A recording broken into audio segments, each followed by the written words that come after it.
Olá, tudo bem com vocês? Estamos aqui para mais um bate-papo do canal Atenção Difusa Mulher, que tem como proposta trazer temas voltados para o universo feminino, bem como conteúdos que afetam as mulheres e as suas famílias, como saúde, comportamento, direitos, cultura, educação e segurança. E para que esse nosso projeto cresça ainda mais, é muito importante que vocês curtam, que vocês compartilhem os nossos vídeos e comentem nos nossos vídeos, isso é muito importante. E se inscreva no nosso canal, ative o sininho e venha fazer parte desse nosso universo, que também é o seu lugar de fala. E quem já faz parte do nosso universo, nós só temos a agradecer. E segue a gente também no Instagram, o endereço está aqui na tela. Segue a gente lá também, tem muita coisa boa. Tem muita coisa boa lá no nosso Instagram. Segue a gente lá. Então vamos ao vídeo. As notícias que ocuparam as mídias e os meios de comunicação em geral nesses últimos 2 meses mudaram a rotina da comunidade escolar em todo o país. A violência contra as escolas nos deixou estarrecidos, gerando medo, insegurança e impotência, pois o ambiente escolar deve ser espaço para compartilhar conhecimento e fortalecer princípios e valores.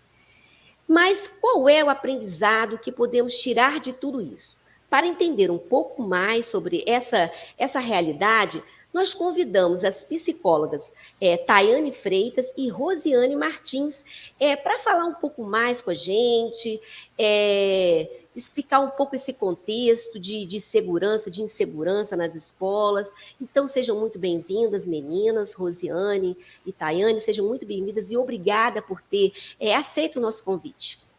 Então, já vamos iniciar logo o nosso bate-papo, conversando com a Tayane, que é pós-graduanda em educação escolar, a Tayane, que tem como público-alvo no seu atendimento clínico crianças e adolescentes. Então, a gente vai conversar um pouco com a Tayane sobre esse tema. Então, Tayane, como você avalia essa situação de insegurança que o Brasil viveu, né, nas escolas, visto que esse tipo de violência ela começou mesmo a partir dos anos 2000, esse tipo de violência na sociedade brasileira. Nós não tínhamos esse tipo de violência. Então, fala um pouco para a gente como que você avalia aí nesses últimos 5 anos ter aumentado esse tipo de violência nas escolas? Qual a relação que a gente pode fazer com esse aumento desse tipo de violência, com a falta de ações voltadas para a saúde mental dentro das escolas? Toda a comunidade escolar deveria ser envolvidas em atividades ou programas psicossociais. E qual é o diferencial da psicologia escolar nesse contexto? Bom, gente, desculpa. Eu ia falar boa noite. Não, mas tranquilo. Eu continuo? Como é que faz? Pode continuar. As pessoas já conhecem o nosso canal aqui, está todo mundo em casa. Olá a todos. Eu quero agradecer primeiro o convite, né, de estar participando aqui. E, assim, eu vejo assim, o aumento desses casos ser um reflexo de uma sociedade adoecida, né? Por anos a gente negligenciou esses cuidados com a saúde mental, tanto dentro das instituições escolares, como no contexto familiar, na nossa vida, no cotidiano, né? Então, assim, hoje a gente ainda fala bastante sobre os cuidados com a saúde mental, porém, a gente vê muito, assim, falar de medicação, diagnóstico, mas os cuidados preventivos a gente vê pouco ainda, né? E quando eu falo de preventivo, eu falo, assim, os cuidados como terapia, por exemplo. A gente sabe que a terapia é algo, assim, que está fora da realidade de muitas pessoas, né? Não está ao alcance de toda a sociedade. Mas a gente entende a importância disso quando a gente fala de os cuidados preventivos, né? E quando a gente fala assim de programas psicossociais na escola, eu acho super importante, com certeza deveria ser investir muito mais nisso, porque a escola, a gente tem que olhar para a escola como o melhor meio de acesso à população, né? A sociedade escolar, ela ela consegue abranger um pouco mais de gente de uma forma assim menos preconceituosa, sem estigma, né? Porque a gente tem os centros, né, específicos para os cuidados mentais, como o CAPS, por exemplo, mas a gente sabe que isso ainda está cheio de preconceito, de estigma. Então, na escola, quando a gente consegue implementar isso dentro da escola, a gente consegue alcançar um número maior de pessoas ali, né? De uma forma assim mais leve, digamos assim, né? Sem esse preconceito de que vai no CAPS porque tem um problema mental, né? Então, quando a gente consegue abraçar essa causa, os cuidados da saúde mental dentro da escola, a gente consegue abraçar não só os alunos, mas a família, a equipe escolar, né, multidisciplinar, e de uma forma mais leve, sem esse estigma, sem esse preconceito. Então, acho muito importante falar sobre isso dentro da escola. E a psicologia escolar, ela tem o papel não só de identificar os problemas do aluno ou de diagnosticar alunos dentro da escola, mas de fazer essa psicoeducação que a gente chama, né? Que a gente ensinar sobre os cuidados que a pessoa tem que ter com a sua saúde mental, né? Promover palestras, né? Sobre bullying, prevenção de bullying, uso de drogas. Então, a psicologia escolar, ela leva isso para dentro do ambiente escolar, de uma forma mais dinâmica, né? E o outro papel importante do psicólogo escolar é trabalhar o desenvolvimento das habilidades socioemocionais, né? E quando a gente fala socioemocionais, a gente fala de desenvolver a emoção, de identificar a emoção, aprender a descrever o que sente, aprender a falar sobre o que sente de uma maneira assertiva, né?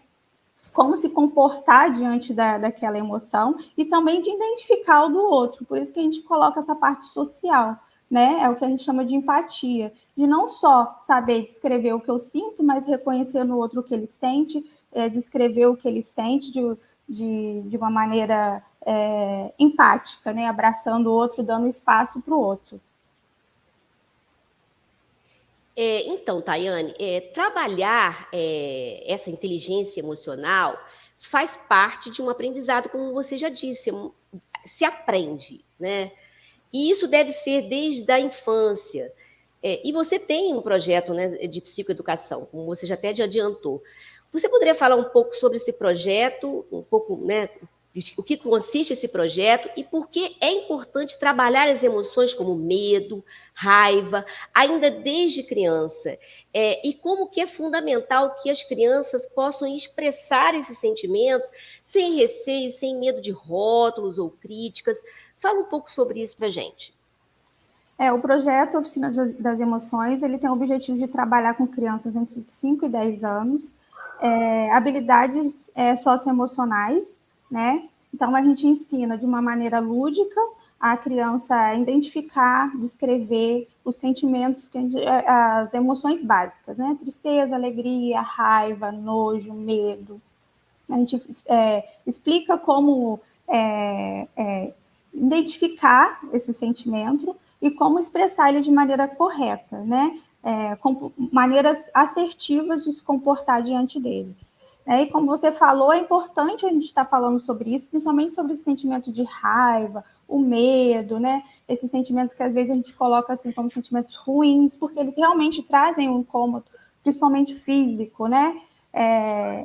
Para a gente. Então, a gente fala sobre eles para realmente desconstruir essa visão de que se eu sou uma pessoa boa, eu não posso sentir raiva, né? Então, se eu sinto raiva, eu estou construindo algo ruim dentro de mim. E não, a gente ensina as crianças de que todo mundo vai sentir raiva em algum momento, que é um sentimento inerente a todo ser humano. Porém, o que a gente precisa aprender é como eu vou me comportar quando eu sentir raiva, né? Qual que é a maneira mais assertiva de lidar com a raiva, né? Eu posso sentir raiva do colega, eu não posso agredir ele porque eu estou tomada pela raiva. Então, a gente trabalha o autocontrole, a gente trabalha a empatia com o outro e essa facilidade de descrever aquilo que está sentindo, de falar principalmente sobre o que sente, né? De poder chegar em um adulto e falar que sente raiva sem ser colocado como, nossa, você está errado, você não pode sentir raiva do colega. Não, você vai expressar o que está sentindo e vai trabalhar na sua forma de se comportar diante do colega. Então, Tayane, obrigada. E daqui a pouco a gente volta com a Tayane também. A gente vai detalhar um pouco mais. Mas antes a gente vai conversar com a psicóloga infanto-juvenil, a Rosiane Martins, que também tem formação em psicopedagogia e atua há mais de 12 anos na área clínica e institucional com crianças e adolescentes. Olá, Rosiane, muito obrigada por aceitar o nosso convite. Olá a todos, um prazer estar aqui com vocês nessa oportunidade. Então, Rosiane, eu queria saber um pouco mais sobre essa questão desse cenário de violência nas escolas que a gente vivenciou nesses 2 meses, né, de março e abril. Na sua opinião, o que faz a escola ser escolhida como alvo desse tipo de violência? Você consegue enxergar algo de comum nesses ataques? Não só ataques, mas ameaças, porque nem todos os ataques também se configuraram, muitas ficaram no nível de ameaças. Então, e que fatores podem ser observados que levam os jovens a essas ações tão extremistas? E que responsabilidades podemos atribuir também às redes sociais? Então, a gente considera a escola como o espaço do desenvolvimento das crianças no lugar de sociedade. Então, a expressão útero social é muito bem-vinda para a escola. Na família, a criança surge como um ser numa célula menor, e na escola ela vai experienciar todo o contato social. E isso faz a escola ser um lugar de experimentos, faz a escola ser um lugar de testes, faz a escola ser um lugar da expressão. Daí a gente vê que o ambiente onde ocorreu essas ameaças e massacres ser um ambiente onde manifesta a sociedade. A escola é esse lugar. A característica principal do que tem em comum, né, dos eventos, por exemplo, que aconteceram, é a faixa etária em que jovens e crianças foram os agressores e os agredidos. Foram os que promoveram o terror, a ansiedade, a angústia, a insegurança e foram as vítimas desse lugar. Isso tem a característica principal, que é o mesmo público, esse público que está nesse lugar. E a gente, quando leva em consideração as redes sociais nesse lugar de fomentar, né, a gente experimenta que hoje, os jovens e as crianças de hoje, elas têm uma distinção das gerações passadas, da minha geração, né, da geração até das pessoas que estão aí na casa dos 30 anos, 35, porque as redes sociais, ela abriu muito espaço para discussão do que eu não vou tolerar. Então, na rede social, os meninos, as meninas, eles não toleram. E os adultos também, né? Vamos ser honestos. Então, existe todo tipo de cancelamento, de ofensa. E aí, como a colega estava falando agora, o treinamento para expressar as emoções não é desenvolvido, né? As redes sociais não têm filtro. E aí esses meninos e meninas, eles vão evidenciar isso no lugar do real e vão manifestar isso sem nenhuma modulação. Então, a responsabilidade que está sobre nós adultos no ambiente escolar tem a ver com não dá para passar fazendo vista grossa, não dá para deixar passar. Eles vão efetivamente praticar alguma manifestação agressiva, mas por quê? Porque a modulação, né, da criança e do adolescente está para o adulto. E nós precisamos chamar a atenção que os adultos não vão poder mais silenciar os meninos com punição, com ameaça. Nós vamos precisar entrar no espaço de diálogo. Nós vamos precisar entrar no espaço de conversa, de negociação. Então, tem sido hoje, assim, um cenário extremamente triste, mas também de oportunidade para a gente levar a humanização para as relações na escola. Então, Rosiane, E nós pais, mães e responsáveis, a gente tem uma expectativa muito boa com relação à escola, né? Quando a gente deixa nossos filhos na escola, a gente espera tudo de bom lá. A gente espera que eles estejam em segurança, que eles, né, que tenham educação, aprendizado. A gente espera isso. Quando a gente deixa nossos filhos na escola, a gente tipo assim, poxa, estou tranquila, vou poder trabalhar, vou poder fazer minhas coisas, que as crianças estão na escola. Mas e essa expectativa, ela também é compartilhada pelas crianças e adolescentes, que vai além, essa expectativa deles vai além, porque ali eles esperam fazer amigos, serem aceitos, acolhidos. É o momento da socialização desses jovens, desses adolescentes. Então, isso, a escola é muito importante também para eles. E do ponto de vista da psicologia, quando que essa expectativa pode ser frustrada? E o que deve ser observado e trabalhado enquanto promoção da saúde mental nesse espaço? Qual que deve ser o papel de cada grupo que compõe ali esse universo escolar?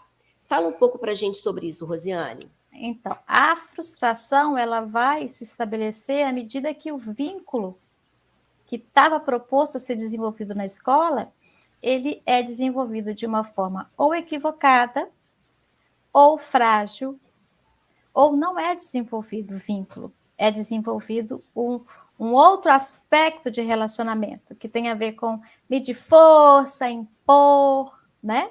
O que é o vínculo? O vínculo é o que nos une como ser humano, que tem a ver com empatia, que tem a ver com respeito. Então, esse vínculo estabelecido na escola precisa ser resgatado do ponto de vista do respeito.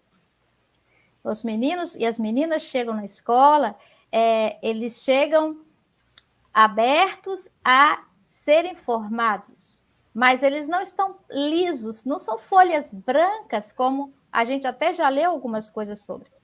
Não, eles trazem também questões suas, eles trazem necessidades suas e eles trazem expectativas.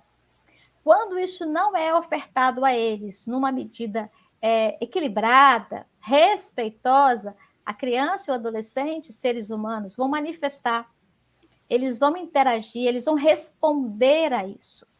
Então, essa violência, essa manifestação triste que nós experimentamos de forma intensiva nos últimos 2 meses, ela não veio do nada, ela não surgiu ao acaso. A escola ela é o termômetro, né, que vai muitas vezes medir aquilo que está adoecido na nossa sociedade. Então, as nossas crianças, elas são seres que estão interagindo num ambiente. E a interação que essas crianças fazem denuncia. A resposta que essa criança dá denuncia como que está aquele ambiente do ponto de vista da saúde mental. Então, a nossa responsabilidade, cada um que compõe cada grupo, né, seja professores, seja pais, seja comunidade, é de restabelecer vínculos baseados no respeito. Acho muito sério quando a gente aponta para a criança que não cumpre combinados, e aí a gente vai escutar muitas vezes na clínica que a criança está decepcionada porque os adultos que combinaram também não cumprem o combinado. Então, a escola é um ambiente de contradições. A escola é um ambiente onde atravessados diversos desejos e demandas. Então, não dá para colocar a criança e o adolescente em segundo plano. Nós precisamos sentar todo mundo, acolher cada um nas suas questões e estabelecer combinados para todos aquele ambiente.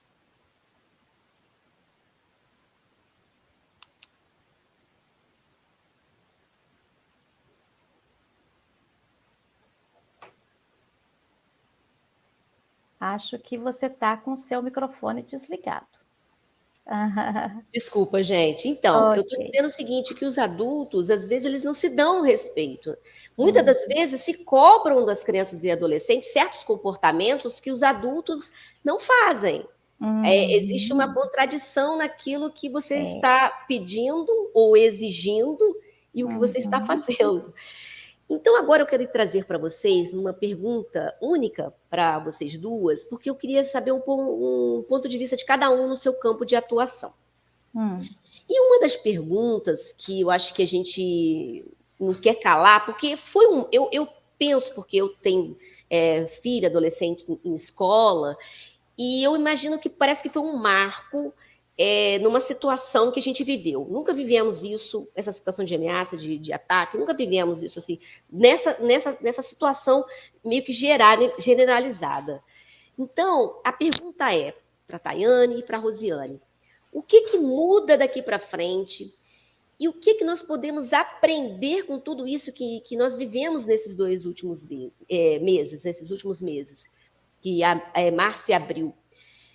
Como que a comunidade escolar pode ser mais preparada daqui para frente? Eu queria ouvir um pouco de vocês. Tayane, qual é a sua avaliação? O que você acha que a gente deve aprender daqui para frente?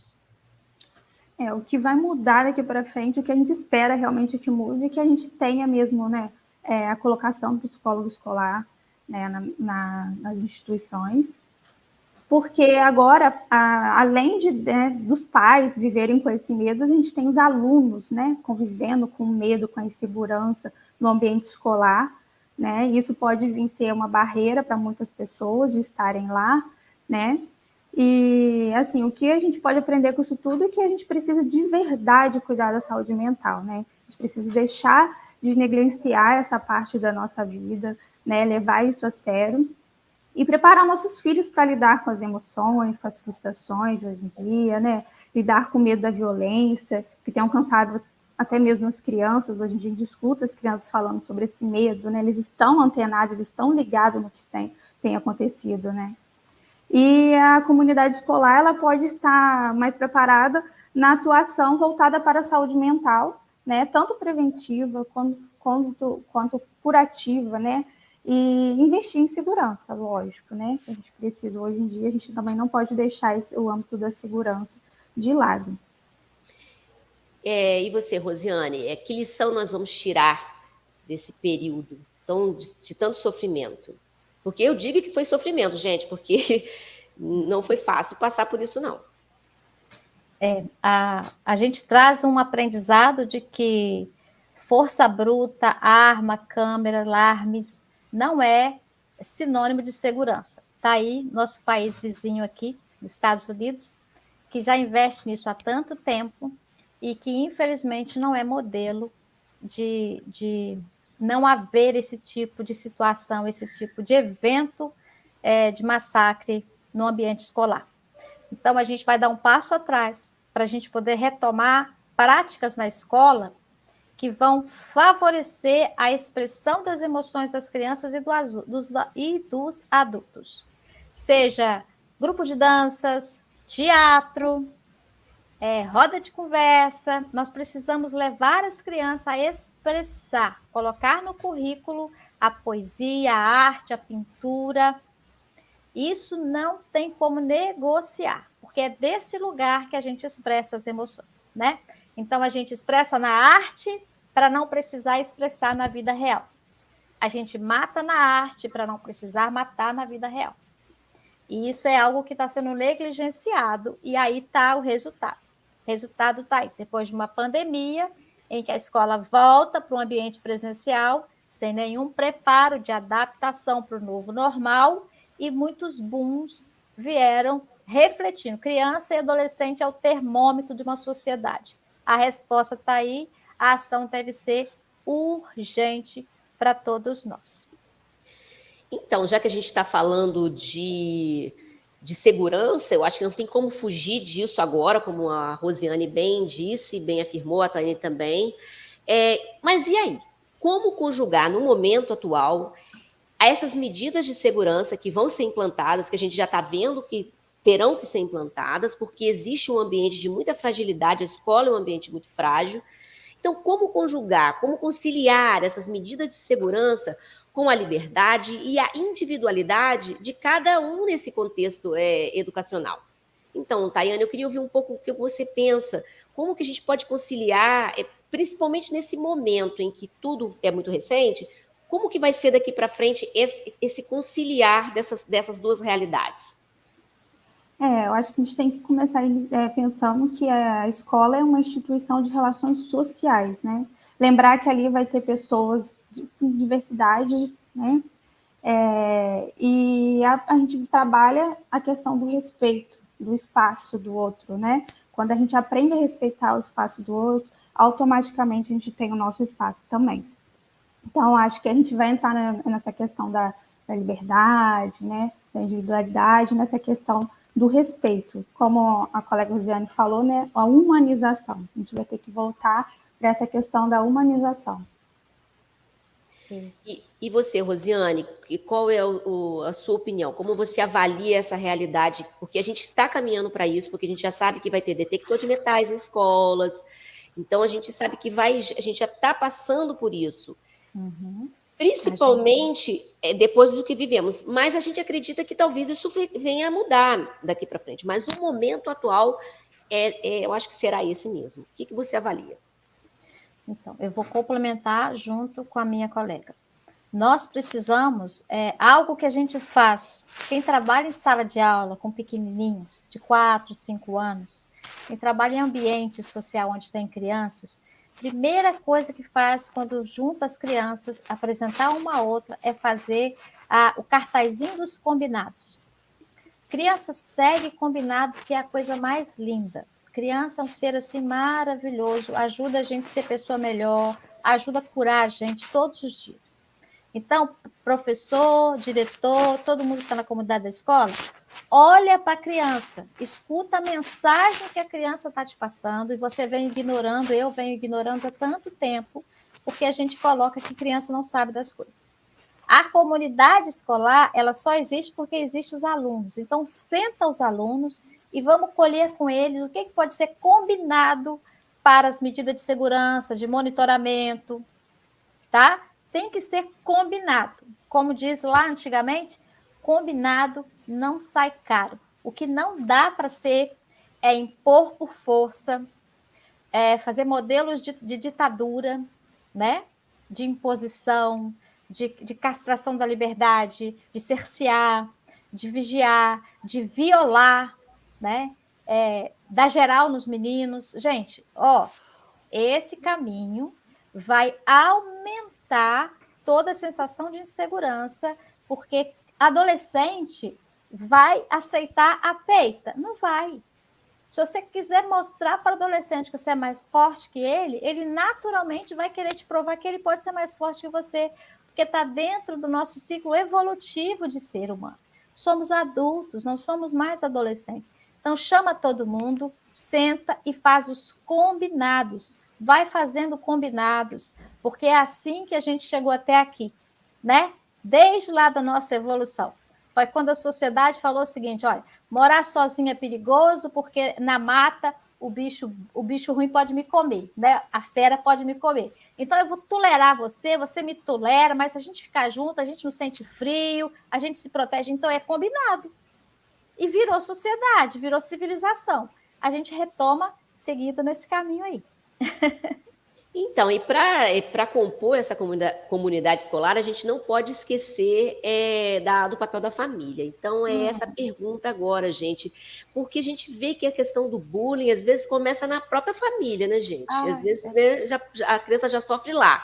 Então, como que a família, o papel da família no combate ao bullying, e também como que a família pode contribuir com a valorização da escola como um local privilegiado de aprendizado, de conhecimento, mas também de promoção da cidadania. Eu penso que a escola pode ser esse espaço de promoção da cidadania também, não só de conhecimento, e de ter acesso às informações e conhecimento. Eu queria ouvir um pouco de vocês, o que vocês pensam a respeito do papel da família nesse contexto de combater o bullying e de valorizar a escola, porque às vezes também a família não valoriza a escola.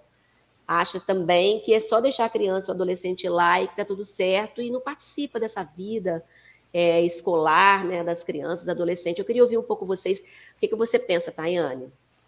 Incluir a família nesse processo de educação é muito importante, né? Porque eles vão dar continuidade daquilo que eles vivenciam, né, na família, em casa, lá dentro da escola. Então, quando a gente trabalha esse processo de psicoeducação também envolvendo os pais, a gente está ampliando as chances disso funcionar, né? A prática fora da escola, fora das paredes da escola, né? Quando a gente fala do bullying, a gente volta na questão da empatia, né? De praticar, ensinar a criança sobre a empatia, o respeito consigo, com o outro. Então, quando a gente consegue passar isso para a família e a família leva isso para dentro de casa e começa a praticar, isso reflete lá na escola, né? Então, acho que a família tem esse papel muito importante de concretizar aquilo que a criança aprende dentro da escola, né? E a escola, ela é uma instituição de interação, né? Um ambiente de aprendizagem não só literal, mas também social. É ali que eles vão aprender, né, a socializar. A gente vê as crianças assim que começam cedo, ir para a creche, para a escola, aprendem a dividir os brinquedos com mais facilidade do que aquelas que brincam muito sozinhas, lidam muito com os adultos, só com adultos. Então, eles vão interagir com os mesmos, né? Pessoas da mesma idade, que pensam igual. Então, a escola tem essa importância, né? Então, assim, incluir a criança e o adolescente nas relações sociais fora da escola contribui para que essa interação social lá dentro da escola também funcione.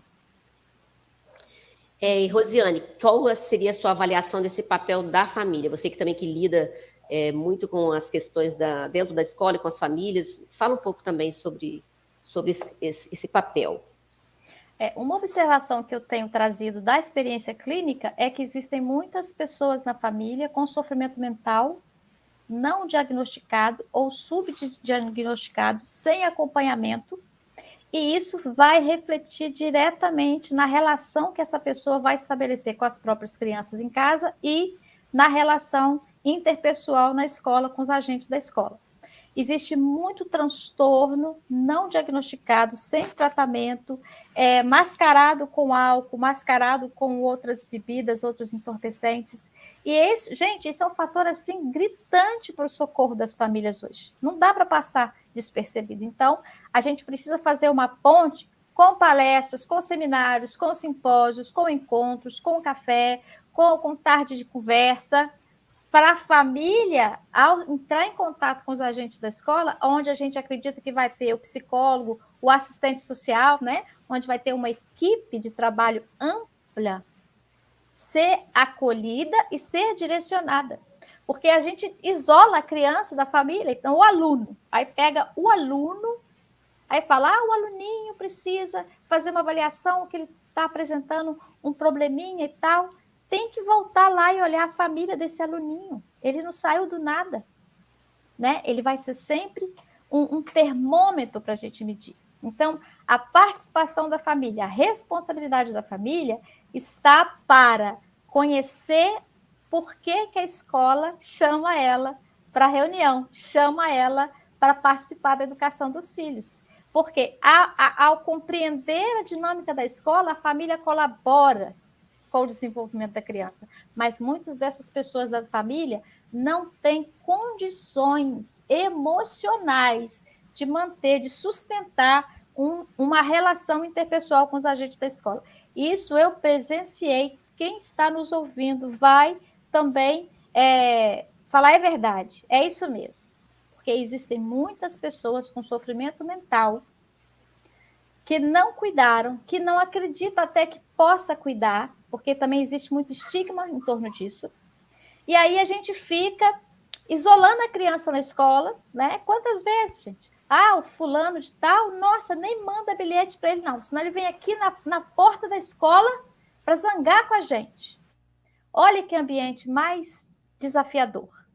Então, precisamos chamar todos para as conversas, para as reuniões, não para ditar regras e zangar, gente. É para humanizar as nossas comunidades, família e escola juntas.